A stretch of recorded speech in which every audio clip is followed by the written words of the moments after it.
ஹாய்ங்க. இன்றைக்கி எல்லாருக்கும் எப்படி போணுச்சு? எனக்கு நல்லாவே போணுச்சு. மார்னிங் பேலன்ஸ் இருந்த மாவில் கோலம் போட்டாச்சு. ஸ்கூல் போயிட்டு வந்து கொஞ்சம் ரிலாக்ஸ் பண்ணிவிட்டு லஞ்செலாம் முடிச்சுட்டு இந்த அஞ்சாறு பெட்டி வச்சுருப்போம் இல்லையா, ஸோ அதில் மிக்ஸ் ஆகி இருந்துச்சு ரொம்ப நாளாக. ஸோ அதை இன்றைக்கி கிளியர் பண்ணணும் அப்படின்னு ரொம்ப நாள் கிடையாது, ஒரு வாரம் மிக்ஸ் ஆகிடுச்சு. ஸோ அதெல்லாம் எடுத்து க்ளீன் பண்ணிகிட்டு இருந்தேன். இந்த கடையில் அக்காவும் தம்பிக்கும் சண்டையும் நடந்துச்சு.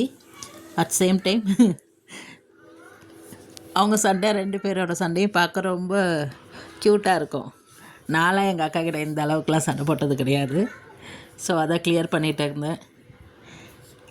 பசங்களால் தான் மிக்ஸும் ஆணுச்சு. இது என்னோடய ஜுவல் செட்டை பார்த்தோன்னே அவன் ஓடிடுவான். இது என் பொண்ணு லெஹங்கா போடும்போது யூஸ் பண்ணுவாள். வவுச்டி இதுவும் இன்றைக்கி தான் கிளியர் பண்ணேன். ஏன்னா தொடர்ந்து ஃபெஸ்டிவல், ஸ்கூல் ஆனுவல் டே, அப்புறம் ஒரு மேரேஜ் ஃபங்க்ஷன் இருந்துச்சு. ஸோ அதெல்லாம் போயிட்டு எல்லாம் மிக்ஸ் ஆகி கிடந்தது. ஸோ அதெல்லாம் எடுத்து க்ளீன் பண்ணிக்கிட்டு இருந்தேன். இது வந்து நவோரி சாரின்னு சொல்லுவாங்க, அங்கே மகாராஷ்டிரா ட்ரெடிஷ்னல் சாரீ. அது போடும்போது போட்டால் நல்லாயிருக்கும். என் பொண்ணு யூஸ் பண்ணுவேன், நானும் யூஸ் பண்ணுவேன். இந்த தோடெல்லாம் வந்து பார்த்திங்கன்னா நான் ரொம்ப மேக்கப் ஐட்டத்துக்காக ஸ்பெண்ட் பண்ணுவேன்னு நினைப்பீங்க. ஆனால் அப்படி கிடையவே கிடையாது.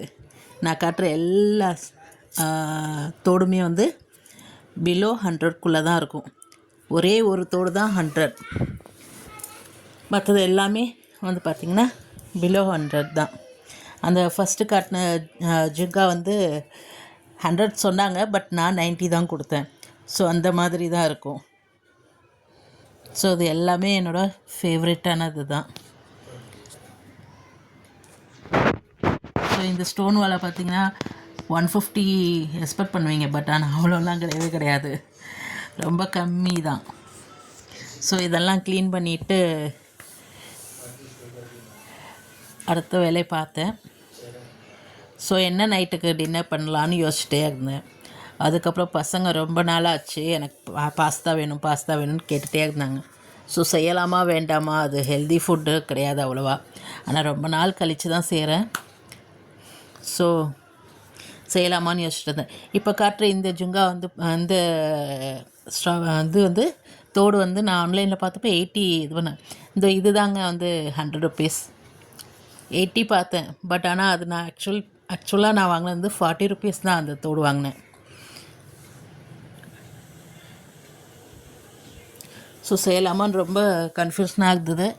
அதுக்கப்புறம் வேறு ஆப்ஷன் இல்லை. சின்ன பையனுக்கும் கொஞ்சம் கோல்டு இருக்குது. ஸோ பெப்பர்லாம் போட்டால் சாப்பிட மாட்டான், பெப்பர் ரசம் இதெல்லாம் செஞ்சேன்.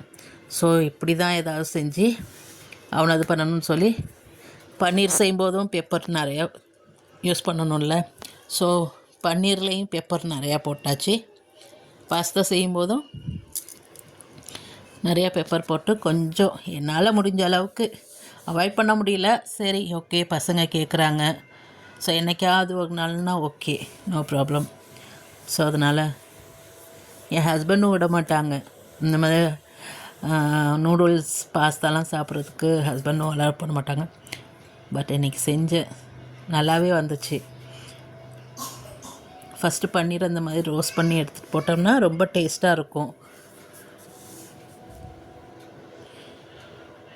அதுக்கப்புறம் எல்லாம் நார்மலாக பாஸ்தா எல்லோரும் எப்படி செய்வாங்க, ஆனால் சோயா சாஸ் மட்டும்தான் ஊற்றுறேன், வேறு எந்த சாஸுமே யூஸ் பண்ணல. சோயா சாஸ் வந்து இங்கே வந்து காமனாக ஆகிடுச்சு, எல்லாத்துக்குமே யூஸ் பண்ணுவாங்க.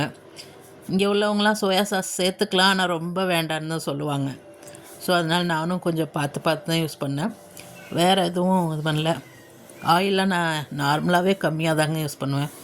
ஸோ ஏற்கனவே பன்னீருக்கும் யூஸ் பண்ணதுனால ரொம்ப லிமிட்டாக தான் ஊற்றுனேன். நான் பாஸ்தா செய்யும்போது பட்டை லவங்கம்லாம் போட மாட்டேன். ஸ்ட்ரைட்டாக வந்து இஞ்சி பூண்டு இடித்து தான் போடுவேன். அது இது பண்ணாவே இது தான், ஏன்னா சளி இருக்குல்ல. ஸோ அதனால் இது சாப்பிட்டா கொஞ்சம் தண்ணி ஃபுல்லாக மூக்கொலியாக வந்துடும். ஸோ அதுக்காக தான் இன்றைக்கி இது பண்ணேன். இப்போ நான் யூஸ் பண்ணுறது சின்ன வெங்காயம் தான், பட் ஆனால் இங்கே வந்து பெருசாக தான் இருக்குது. நம்ம ஊரில் கொஞ்சம் மீடியம் சைஸாக இருக்கும். இங்கே பார்த்திங்கன்னா சின்ன வெங்காயமும் சின்ன சைஸ் பெரிய வெங்காயமும் ஒரே சேமாக தான் இருக்குது.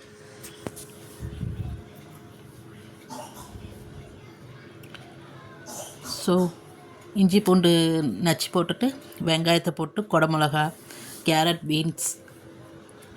பீன்ஸ் போடலை, கேரட் போட்டேன். அப்புறம் உருளைக்கிழங்கு போட்டேன். அவ்வளோதான். எப்போதும் போல் ஆஸ் யூஷுவல் பாஸ்தா மேக்ரோனியை நல்லா வேக வச்சுட்டு அப்படியே ஆட் பண்ணிக்கிட்டாச்சு.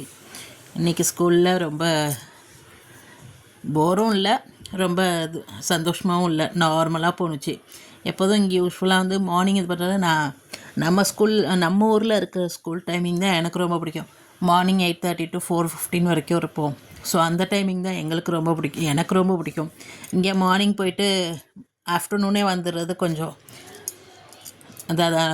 கொஞ்சம் ஸ்கூல் மிஸ் பண்ணுற மாதிரி தான் இருக்கும். இங்கே நம்ம வேலையை முடிச்சிட்டோம்னா அங்கே யாரையும் எதுவும் பார்க்க வேண்டியதில்லை. ஸோ நம்ம பாட்டுக்கு டாட்டா பாபாய் சியூன்னு சொல்லிவிட்டு கிளம்பி வந்துகிட்டே இருக்கலாம். மார்னிங் 8:30 உள்ளே போகிறோன்னா ஆஃப்டர்நூன் 12 o'clock வெளியில் வந்துடலாம். ஸோ யாருக்கும் பேரண்ட்ஸ்கிட்ட அதிக கான்டாக்டும் பண்ண முடியாது, பேசலாம் முடியாது. நம்ம ஊர் மாதிரியே கிடையாது, டோட்டலாக இங்கே வித்தியாசமாக தான் இருக்கும் ஸ்கூல் டீச்சிங் லைஃப் பொறுத்த வரைக்கும். நம்ம ஊர்லலாம் பேரண்ட்ஸ் வந்து நம்மக்கிட்ட கேட்பாங்க, என் பசங்க எப்படி படிக்கிறாங்க, என்ன பண்ணுறாங்க, இதெல்லாம். இங்கே அப்படியெல்லாம் கிடையாது.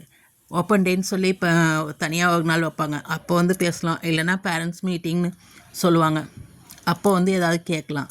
பட் ஏதாவது இன்கேஸ் எமர்ஜென்சின்னா ஆஃபீஸ் பர்சனாக தான் வந்து காண்டாக்ட் பண்ணணுமே தவிர டீச்சர்ஸ் எதுவுமே டிஸ்டர்ப் பண்ண மாட்டாங்க. ஸோ அது கொஞ்சம் நமக்கு ஈஸியாகவும் இருக்கும். ஆனால் கம்ப்ளைண்ட் கண்டிப்பாக வந்துடும்.